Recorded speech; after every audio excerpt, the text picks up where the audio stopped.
Welcome to Money on Tap.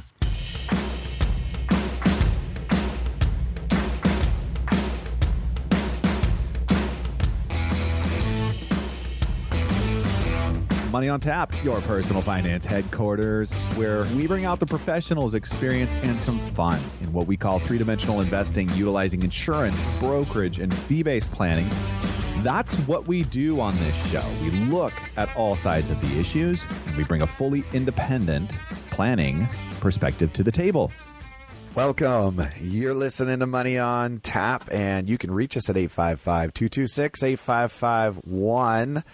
My name is Seth Crossman, and I am joined here again with the only two, Ben Brayshaw and Dan Mickelin. How are you guys doing today?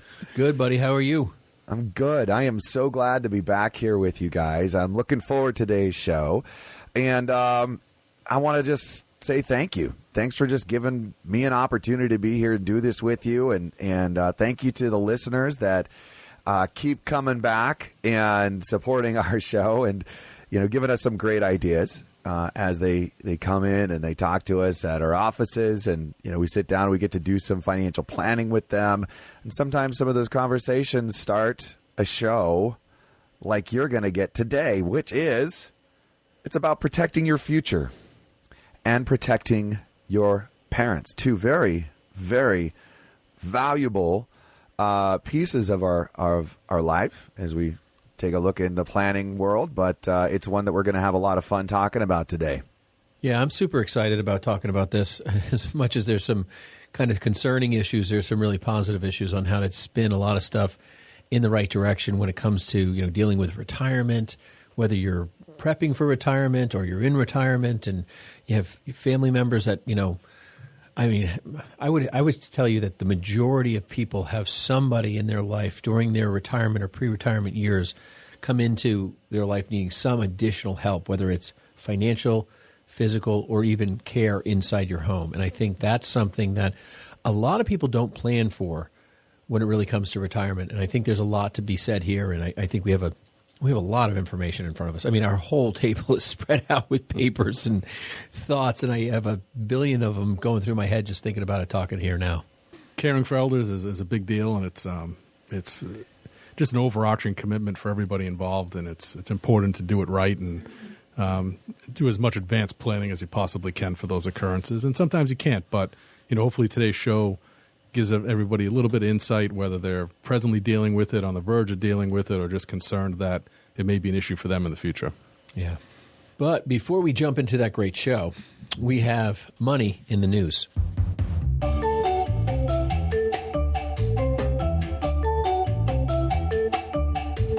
First up in Money in the News, we got an article here about one of the iconic stores of my youth, and I was very sad to see it go, and happy to hear that there may be a comeback, but Toys R Us is making a return to a physical location, starting off with a mall down in New Jersey, which is a little far, but it's probably a good thing based upon my kids' appetite for toys around this time.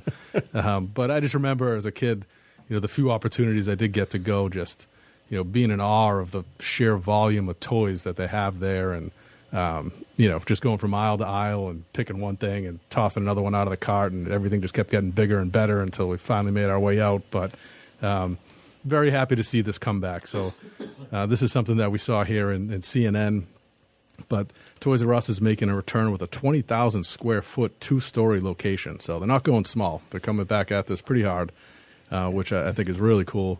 In addition to that one primary spot, what they had also here mentioned that I thought was a good idea for them, and potentially something to keep in mind for in the investment end of this. But they are opening up in 400 Macy's, and they're doing this little shop within a shop concept, which I thought was a pretty cool way for them to tip their toes in the water and kind of get back into the retail market that way.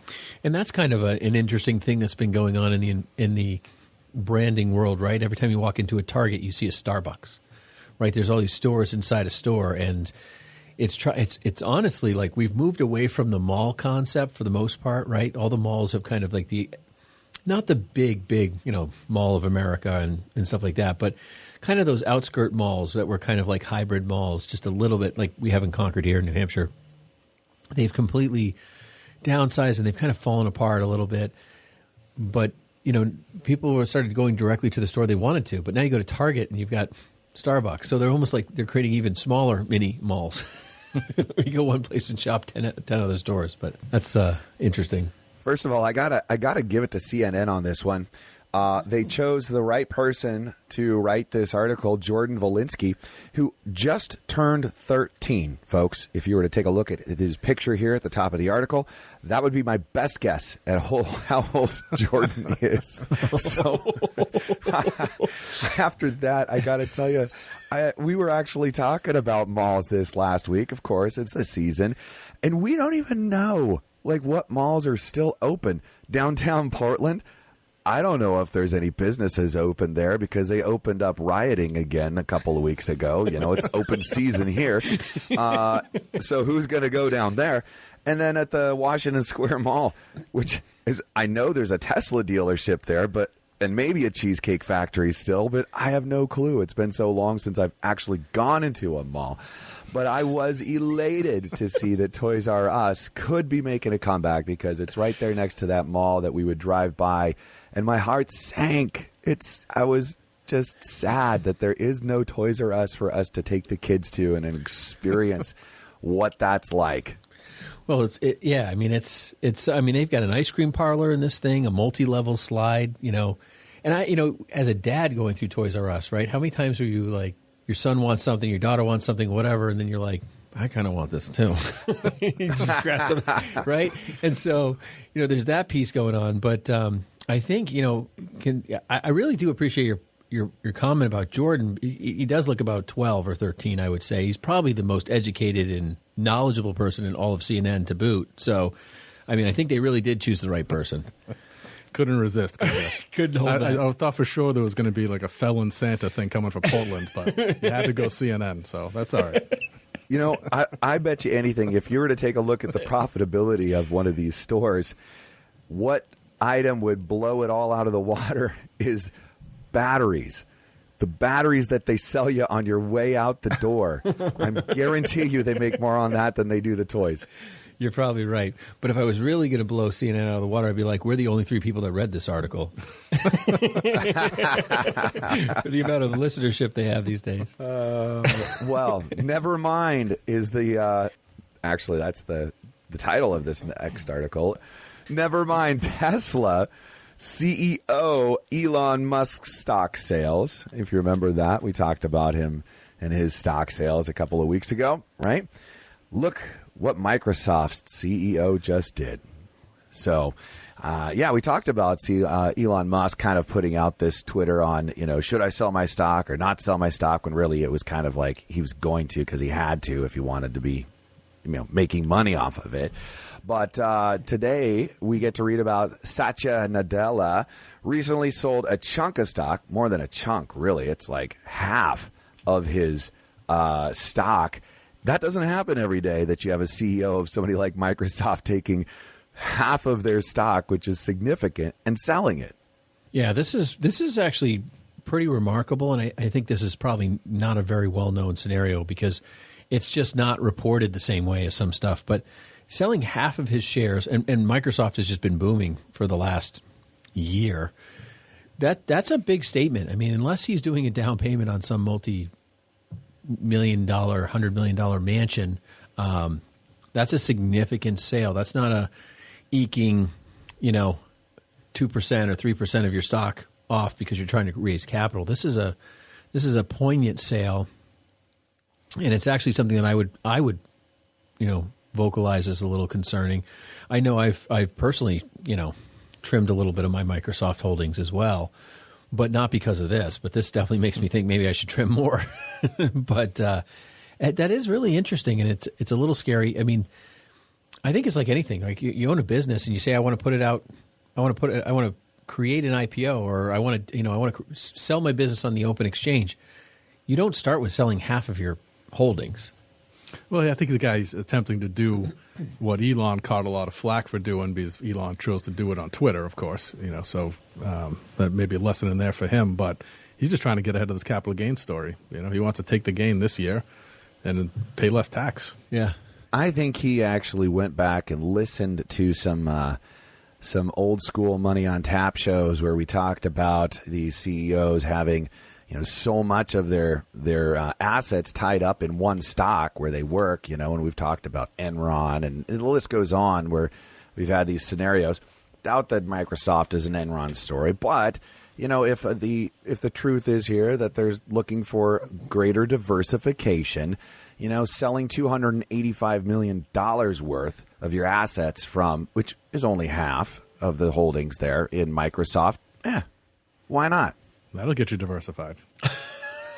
Well, maybe he's going to go over and buy some Twitter, because that's what's up next, folks, is, yes, Twitter, Jack Dorsey. Guess he's moving on. And that is something that, you know what? I think we all can say congratulations. Good job, Twitter. Moving on. There's a lot inside Twitter that I hate.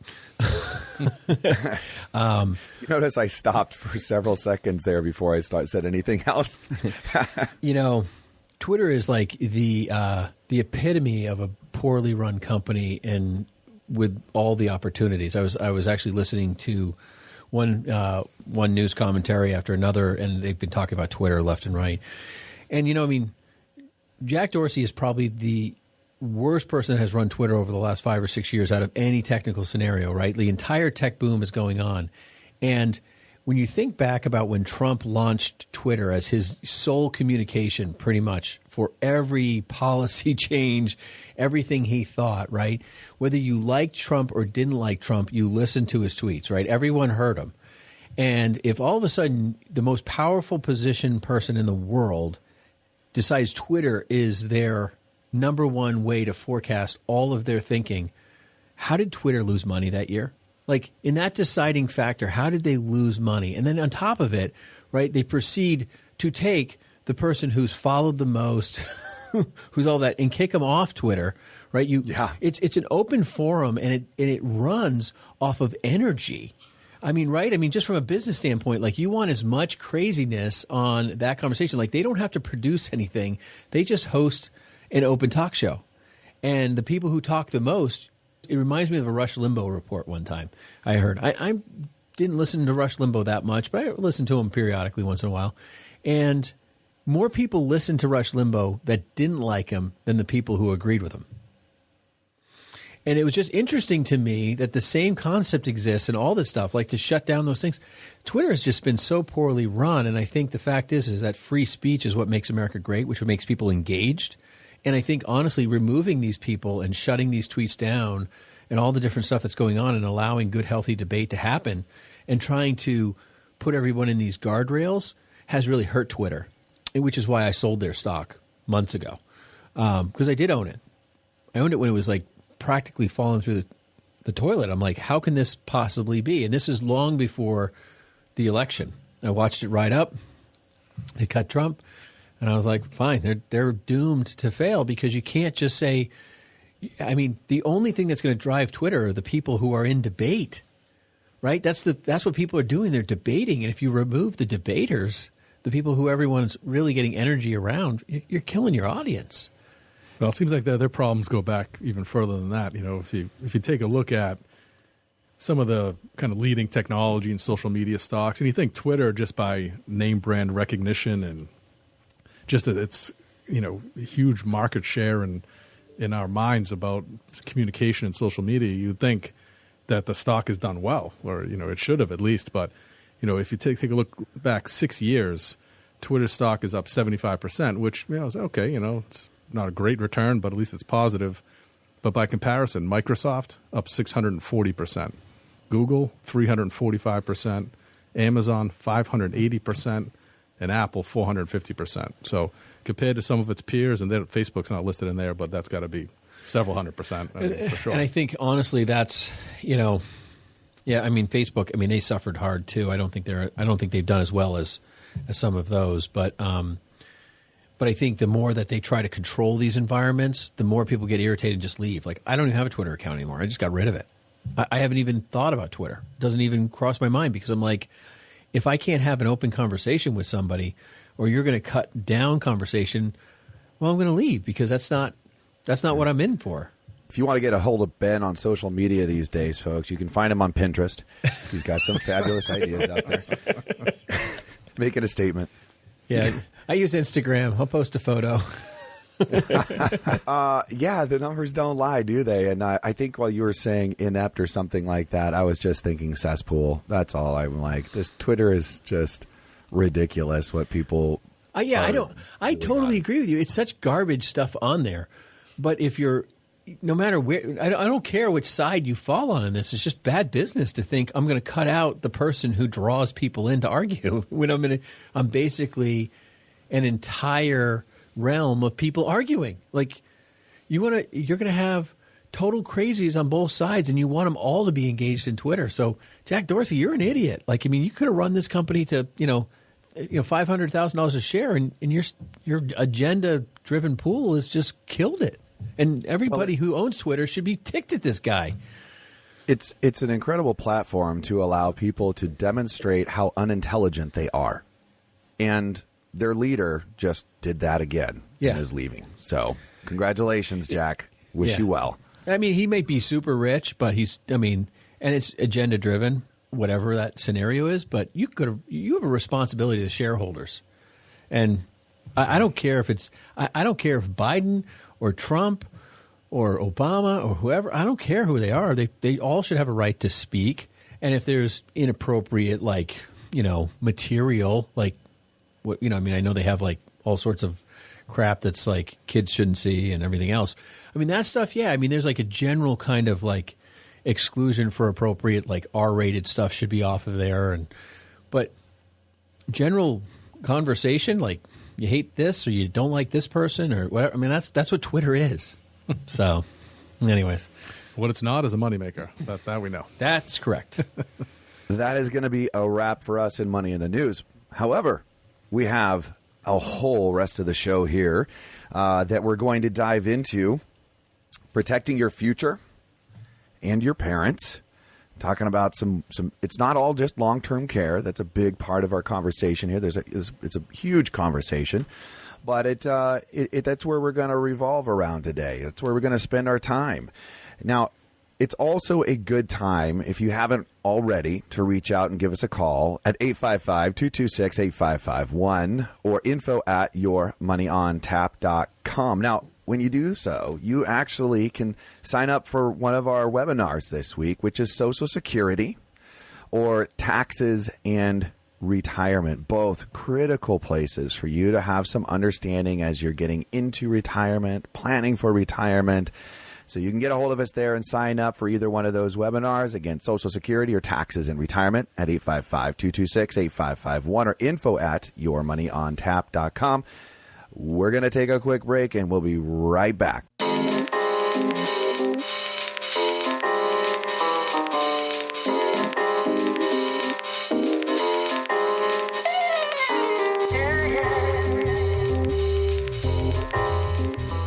Hey folks, Seth Cressman, Brayshaw Financial Group is our company, and we bring to you Money on Tap. I say we, that's Ben and I.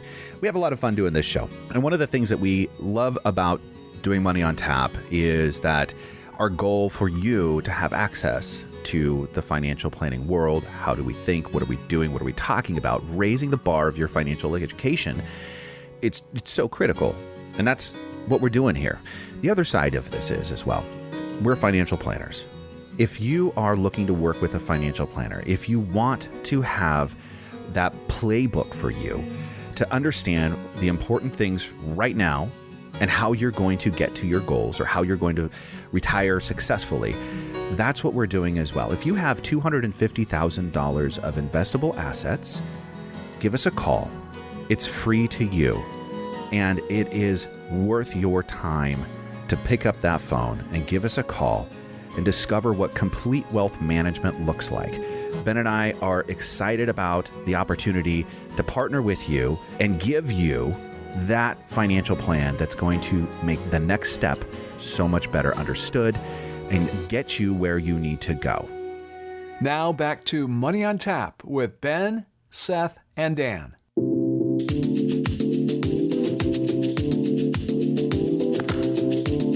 Welcome back. You're listening to Money on Tap. You can reach us at 855-226-8551 or info@yourmoneyontap.com.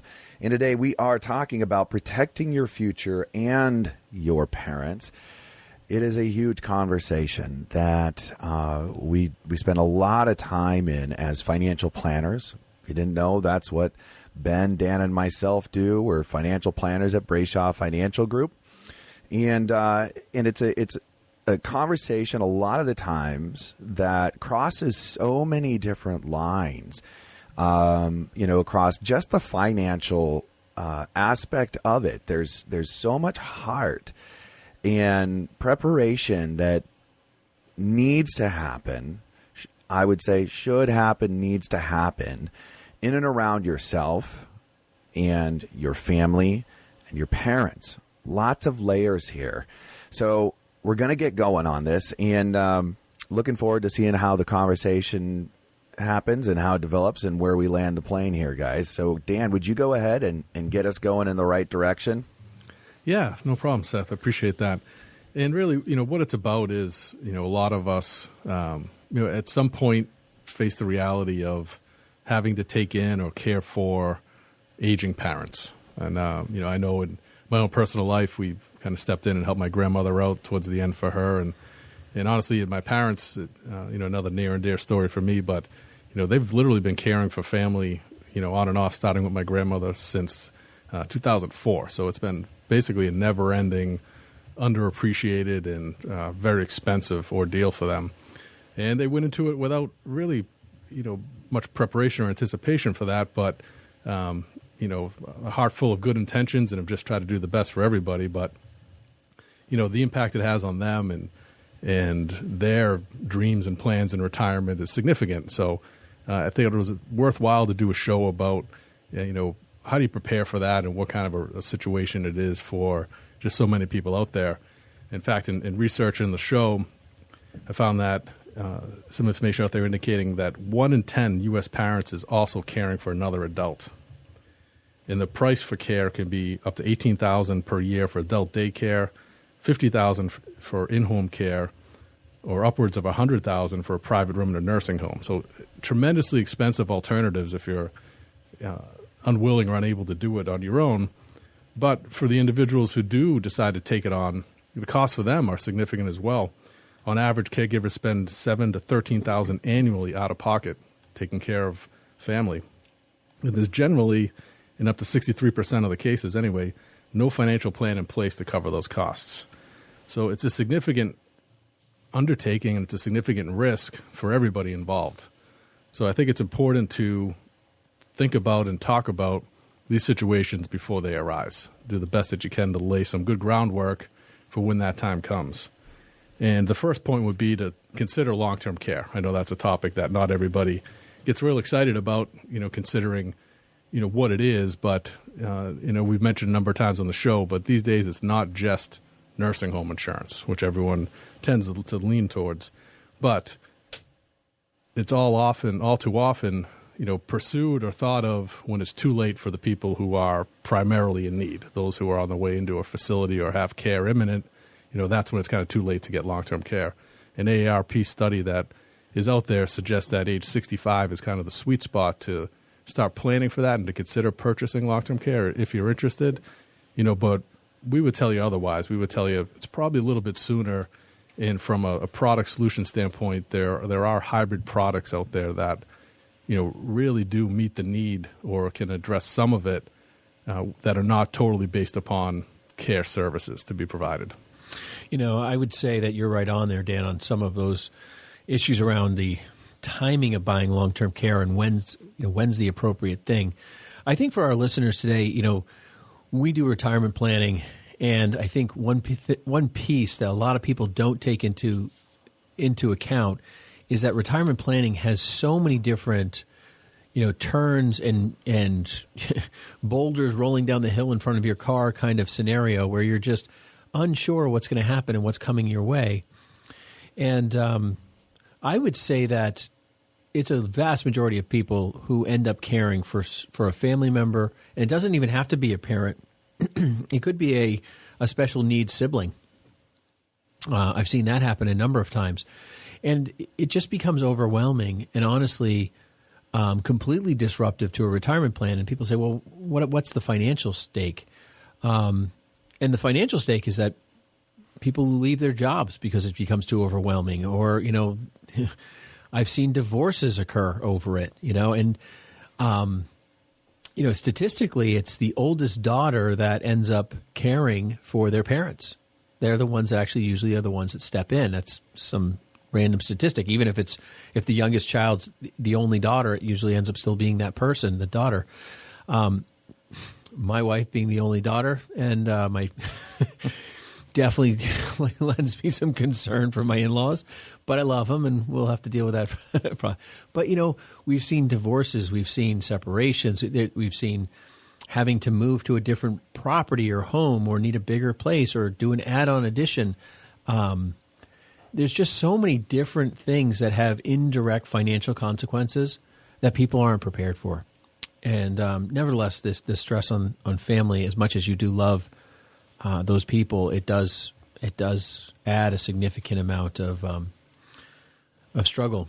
I would say that long-term care, and I'd be curious how you guys see this too, but long-term care is one of those words that people scare and jump away from. I was talking to a gentleman the other day, and he was referred to me by another advisor, and Dan and I have been actually chatting with him on and off, and he's fairly well off, and he's just had really bad experiences. He was a middle caregiver for his mom and his father-in-law, I think it was, and he's like, I didn't have, one of them had long-term care, one didn't. I think we spent the same money on both.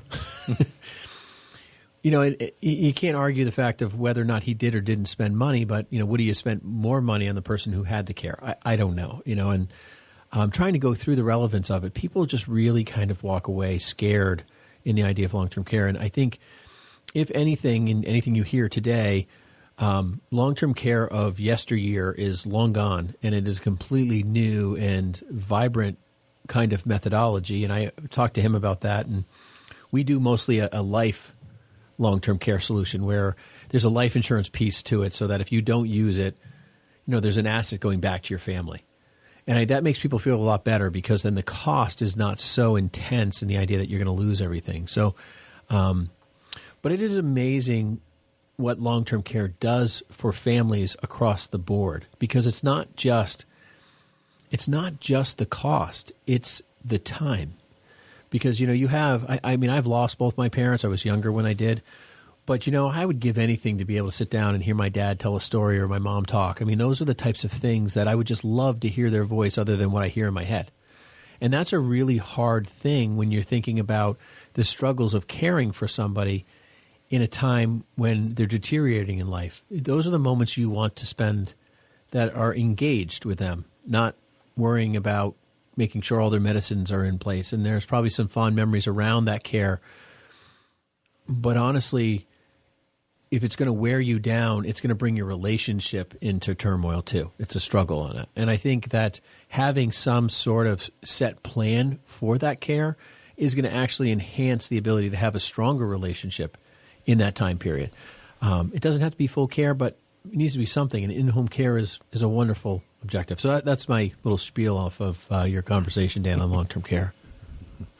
So the numbers are, I think, really interesting to me around the aging population.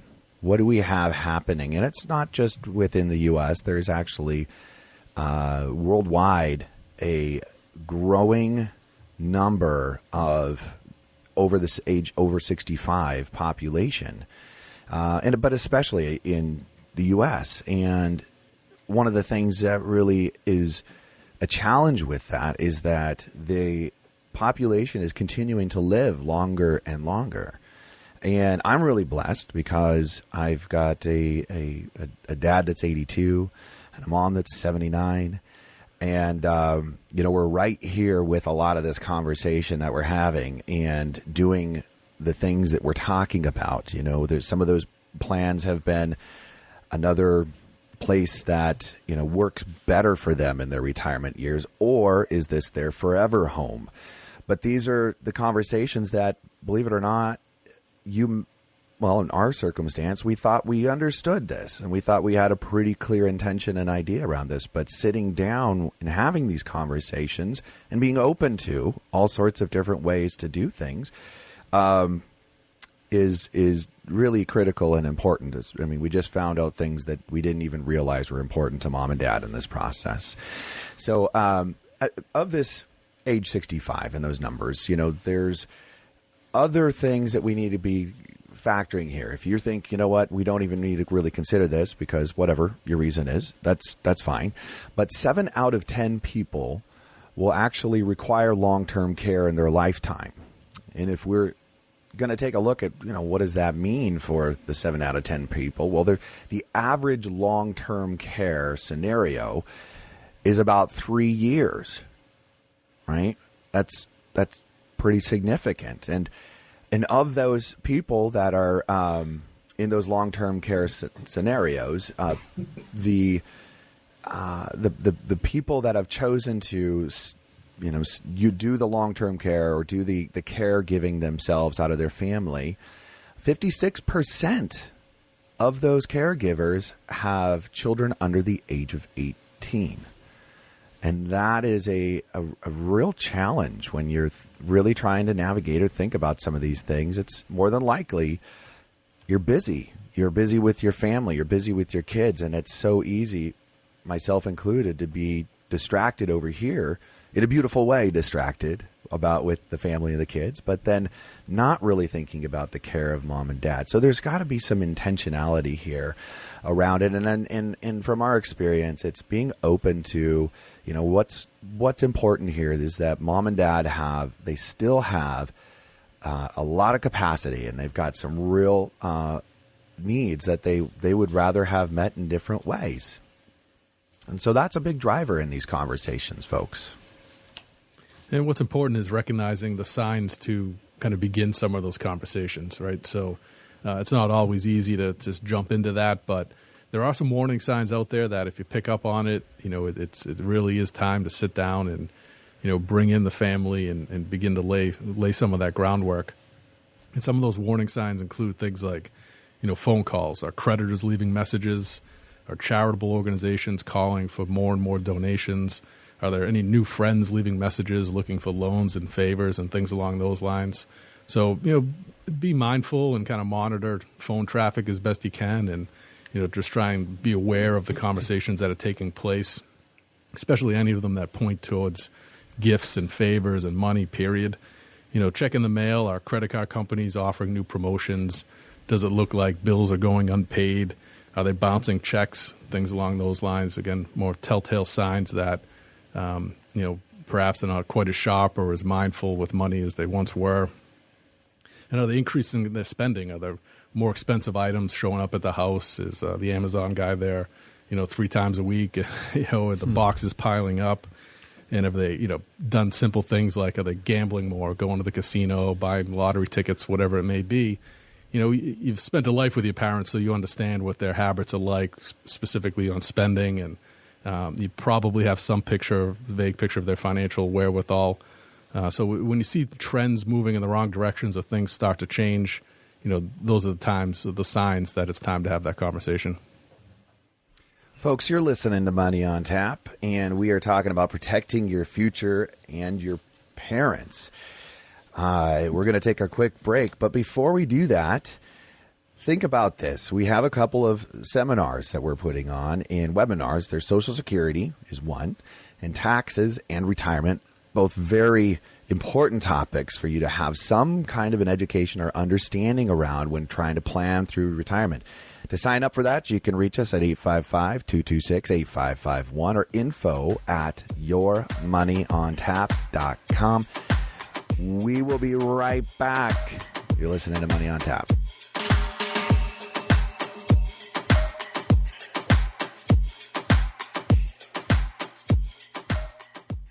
If you're listening today and, your questions are outside the box of estate planning or financial planning or any number of the pieces that we kind of traditionally talk about, don't forget that Brayshaw Financial offers auto, home, and business insurance.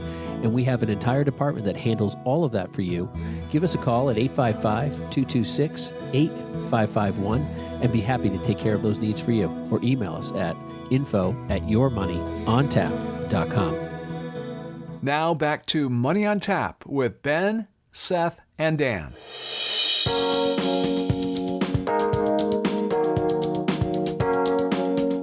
Welcome back. You're listening to Money on Tap. You can reach us at 855-226-8551 or info@yourmoneyontap.com.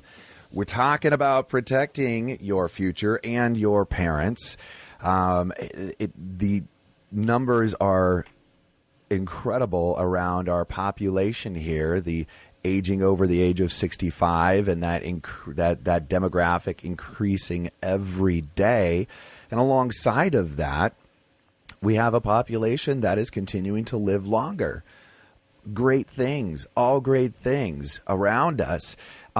Having the plan in place, or the understanding between, yourself and your finances and your parents and theirs, or if you are the parent and your children, whatever those conversations are, is what we're talking about right now.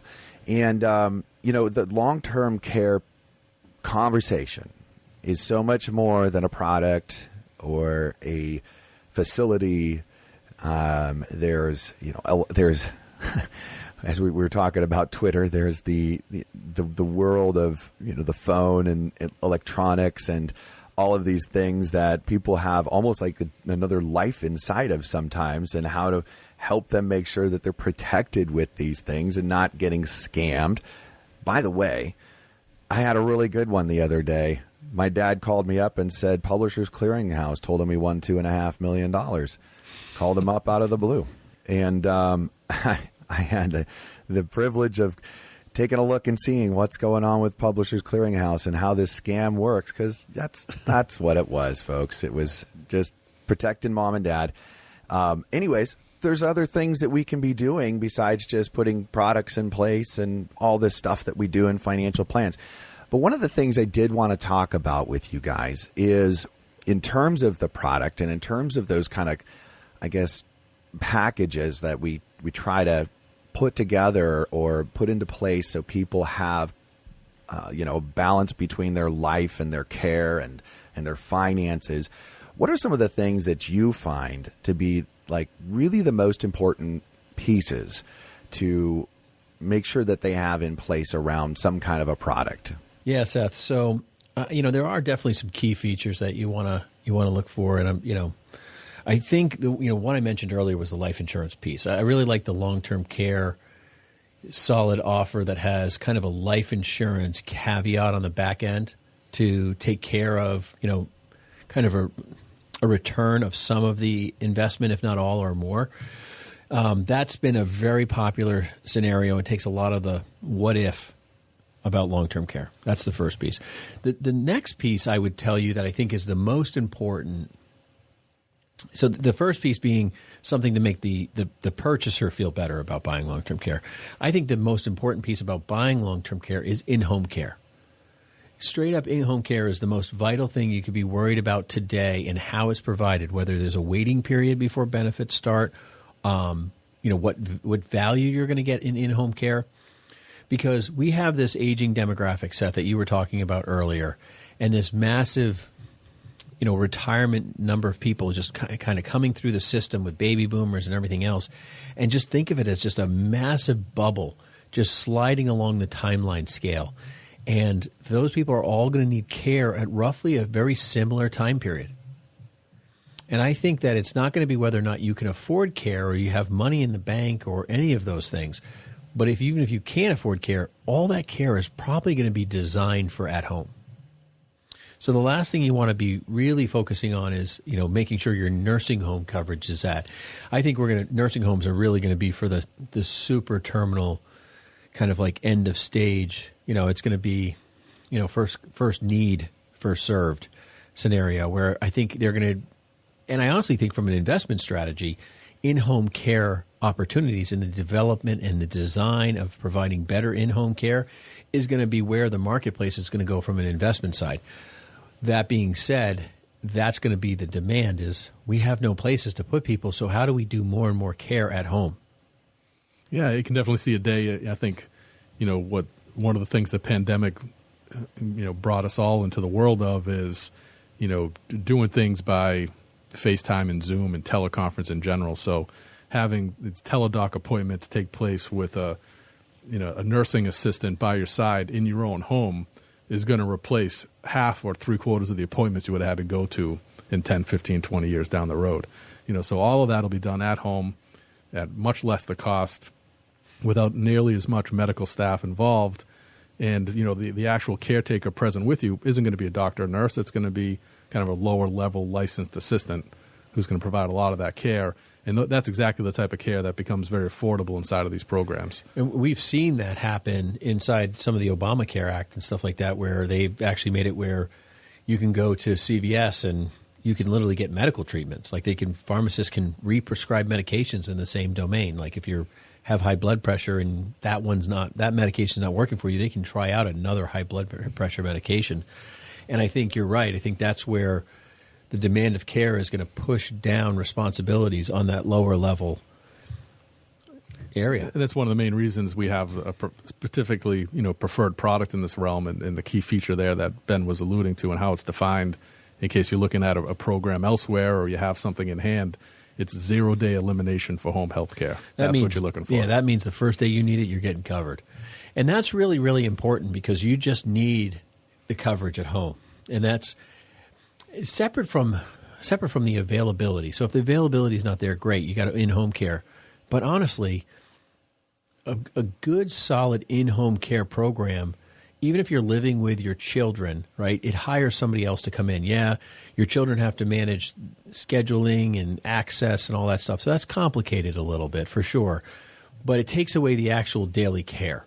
And on top of that, it's like you can now live your life. If you're husband and wife and you both need a little bit of care, you're going to live the best together you're going to live for a longer period of time. Yeah, the preservation of dignity alone, letting the trained staff do some of the harder tasks there, and it keeps you engaged with your family without having, some of the harder moments fall upon them is just going to be just a major relief. It's a big deal. And we've had, whether you're in a home or whether you're at home, whatever it is, there's other care facilities that will help, mitigate cost and so forth. Amada, which is a place here locally, but they're a franchise system. They'll come into your nursing home and help your parents with additional items. They'll come into your house and help your parents. I mean, there's all sorts of services out there that are franchised that I think are really solid opportunities to mitigate price, to get real help, to manage the claims process with the nurse. I mean, they'll actually, negotiate and handle claims process with the long-term care company. I mean, there's resources out there to make this something that's not so unbearable that it just destroys your retirement, your family, your situation in a way that you don't want it to be. I mean, it's just part of life. And besides the financial solutions, there's some pretty cool technological things that you can get that, will help ease, at least the early onset of that home health care situation. There's electronic pill dispensers, which are great, which will, just distribute the right pills and the right dosage at the right times, so you don't have to worry about, pharmaceutical mistakes taking place. There's, Apple and other electronic watches that they can have like emergency signals be sent if you haven't moved in the last 60 seconds or so. They can monitor pulse and heart rate and different vital signs, and as well be a quick call out, if there is an emergency or a fall, rather than wearing the thing around the neck, which, has some stigma associated with it. The Apple Watch or any of these similar devices, just don't have that stigma with them and can be just critically useful in an emergency situation if somebody finds themselves in a spot where they can't get to a phone. And then things like smoke and carbon dioxide detectors. If they're forgetful and cooking at home still, you want to make sure that alert gets out as quick as possible and that there's help on the way before you have to count on them to recognize that there's an issue. Yeah, one of the things that came up was the Google Nest doorbell as well. And I was not really aware of the benefits of this choice versus the the other ones that are out there right now. But what this Google Nest gives the ability to do is it has like this vertical aspect of 4 to 3, allowing you to see the person that's in front of you in the doorbell, but also sees the ground, and it can tell if there's a package left on the ground. And you know what? In all of these things that we're talking about, safety being one of the primary things that you want to see, it really eliminates them needing to get up or be mobile or put themselves in harm's way, first and foremost. One of the other ones that came up was the Lutron Caseta Smart Bridge, and it's a smart dimmer and motion sensor. And this has to do with the mobility and the rise that happens. A lot of falls start to happen, and they happen in these dark hallways a lot of the time. And this has the ability to sense the motion and turn the lights up so they're not a dark hallway and they're not putting themselves into a situation for a fall, which is just awesome. And there's a lot more out there too in terms of the technology that's helping our aging parents. If you're looking for some resources here, we've got a couple of things that you can go to and take a look at. One is at www.eldercare.gov. And this is sponsored by the U.S. Administration on Aging. And you can find local services that might help you find a way to balance your job and caregiving responsibilities. If you are, in fact, the person that is, taking on the caregiving for your family. You can also go to the National Council on Aging. And what you're going to find there at the National Council of Aging is advocacy. It's an advocacy group, but it helps you find partnering nonprofit organizations, governments, and businesses that can have some resources there for you. So there's a lot of people out here in the situation and helping in different ways that you just may not have even discovered or even thought of. You are listening to Money on Tap. You can reach us at 855-226-8551 or info@yourmoneyontap.com. And when you give us a call, we have a couple of options. We've got a webinar on Social Security and another one on taxes and retirement. And it would be great to connect you that way and spend some time with you and go through a couple of pieces that are really, really critical for you to understand as you get closer to or as you are in your retirement. Again, that's Social Security or taxes and retirement. And you can reach us at 855-226-8551 or info@yourmoneyontap.com. And we are talking about protecting your future and your parents today. Both very important topics that we get to work through as financial planners. And we just enjoy an opportunity to be here with you today. You could be doing so many different things right now, and you've chosen to spend this time with us, and we value that, and we appreciate you for it. So we're not going to... What did I try to say there?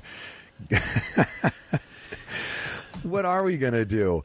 Ben, I think you need to just kind of take over at this point. Sure. Because, yeah, thanks. I'm happy to. Hey, Dan, it's your turn to take over. Now, I think we're going to talk a little bit about caring for yourself and kind of breaking into that space right now. But, I think as all three of us sit here and we're kind of going through the concept of, how do you mitigate long-term care that's going to impact you when you're not even the person getting the care? You're just the child or the brother or sister or whatever. That's a big deal. And I think I have seen a number of people literally lose everything, millions of dollars, by not engaging proper planning and care. It's not that we don't give the advice. People sometimes just don't want to take it, and they still use us to invest money. But at the end of the day, whatever it costs, it costs. And some of these facilities cost hundreds of thousands of dollars a year. And there's almost an unlimited amount of cost in how much care you need. And one really sad example I have is this husband and wife were married. It was a second marriage. Long-term care was presented. They decided not to buy. They both went to a care facility. He had Alzheimer's and dementia, just hit him really hard to the point where he didn't remember his wife. after decades of being married. And then because he didn't know who she was, he thought she was stealing from him, so forth. And there was domestic violence just out of confusion. It ended up resulting in them both needing separate care apart from each other. So 2 rooms at one nursing home. And it drained a multi-million-dollar estate very quickly over about a 12-year period. And there's a zillion bad stories. It's not there's one. I could give you 10. And I think that's the piece that people don't really understand. And Seth, you said 7 out of 10 people will need care. And I know that if, the husband and wife both married over 65, there's a chance one of them is going to live, 25% chance one of them is going to live to 100. The odds as time goes on and the medicine continues to advance and the world continues to move forward, people live longer, right? And all of a sudden the odds for that care become increasingly greater. And so it's an ongoing problem that's going to be even more significant, even 10 years down the road and more common. And it's going to be 8, 9 out of 10 people are going to need it. And that's another reason with the particular product that we like best in this space, it has another unique benefit, and that is lifetime coverage for a couple. Yeah, that's true, too. Lifetime unlimited coverage for a couple, which is absolutely fantastic. But that's not really where I was going to go. One of the things that we also came across in preparing for this and, in my personal experiences and some of the stories that I've heard with clients, you just really wish this had taken place, but it's the construction of a personal care agreement. And what that is given the fact that 1 out of 3 of these adult caregivers end up leaving their jobs at their own financial peril, it's an agreement, it's an understanding made between parents and a caregiver and siblings, basically everybody involved with a financial stake in the family around who's going to provide what care, how it's going to be paid for, and if that person is to receive any compensation for the work that they do. And it's not necessarily a legally binding document. It's something that it's just there to memorialize the conversations so that, if anybody's memory gets a little faded or foggy over time or some of the work becomes overbearing, you can always refer back to this document and say, hey, listen, at the onset of this issue, this is what we all collectively decided. And if we're going to make changes, you do it in writing, you do it collectively. But to have that blueprint for what the care plan looks like, at least at the onset as a working document, is just absolutely critical. I've just seen and heard of so many really ugly instances where, understandably, the workload just gets just overbearing and people, are afraid to lose their own jobs and their own finances are at stake and they're going out of pocket for expenses. And the resources of the sick are probably drained at that point. So, how and will they ever be made whole is a big question. And, now you begin to jeopardize your own retirement plans. And above and beyond the black and white of it and the financial aspects of it, it's just critically important to make sure that you have a backup plan set there so the caregiver can get a break, can take a vacation, can get some time away from the care instance and have somebody else fill in for them for at least some period of time just to recharge the batteries and just get a kind of a refreshed outlook at the task at hand. So that bit of advice, I think, as much as any of the financial products and the other solutions are valuable, I think that is just as equally as important to do. Agreed.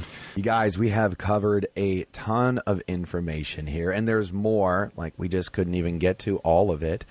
But, one of the things I think is really important, if we're talking about the family, the construction of this idea, and the planning, is just taking care of yourself as well. And I'll say one of the things that I learned in going to lots of doctor's appointments is how do we help mom and dad? And really, there's 3 areas that the doctors say is more important than in most of the rest of the stuff, and that's the nutrition, and that's the activity, and that's engaging in some things that really help the brain come together differently. Playing piano, playing games, reading, these kind of things are all just part of the package that people can do right now and moving forward to really help improve that quality of life. And so please take that into consideration as well while you're planning these pieces.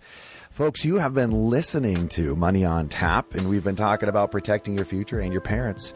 And if this is a conversation that you need to continue or take to the next level, give us a call. You can reach us at 855-226-8551 or info@yourmoneyontap.com. And while you're calling, sign up for the Social Security or taxes and retirement seminars. It's a lot of fun, and it's great information for y'all. I hope you make it a great week. The views expressed are not necessarily the opinion of this radio station and should not be construed directly or indirectly as an offer to buy or sell any securities mentioned herein. Investing is subject to risks, including loss of principal invested. No strategy, product, material, or tool mentioned can assure a profit nor protect against loss. Please note that individual situations can vary. Therefore, the information, products, materials, or tools mentioned should be relied upon when coordinated with individual professional advice. Past performance is not a guarantee of future results.